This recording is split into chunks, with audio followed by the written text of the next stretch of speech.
প্রবল তাপপ্রবাহের মাঝেই এবার ঝাড়গ্রামে নামলো বৃষ্টি, কিন্তু সেই বৃষ্টিও অশান্তির কারণ হয়ে দাঁড়ালো শহরবাসীর।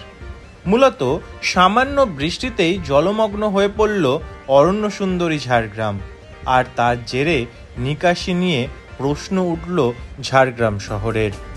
জল নিকাশি ব্যবস্থায় সম্পূর্ণভাবে ব্যর্থ ঝাড়গ্রাম পৌরসভা।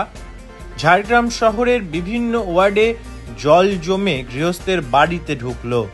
হুঁশ নেই ঝাড়গ্রাম পৌরসভার চেয়ারম্যান সহ জল নিকাশি বিভাগের আধিকারিকদের। আর তার জেরে নির্বাচনের আগে ক্ষোভ বাড়ল অরণ্য সুন্দরী ঝাড়গ্রামে শাসক দল তৃণমূল কংগ্রেসের বিরুদ্ধে। ঝাড়গ্রাম শহরের একাধিক ওয়ার্ডের জলমগ্ন হয়ে পড়ে। ঝাড়গ্রাম পৌরসভার ভূমিকায় সবথেকে বেশি অসন্তোষ রয়েছে ঝাড়গ্রামবাসীর। মূলত জল নিকাশির সমস্যা এই মুহূর্তে লোকসভা নির্বাচনের আগে ঝাড়গ্রাম শহরের সবথেকে বড় সমস্যা। এই বিষয়ে নজর রেখেই নির্বাচনে ভোট দান করবেন অরণ্য সুন্দরী ঝাড়গ্রামের বাসিন্দারা, এমনই মনে করছেন রাজনৈতিক বিশ্লেষকরা। ঝাড়গ্রাম থেকে সেই চিত্রই বুমেরাংয়ের পর্দায়।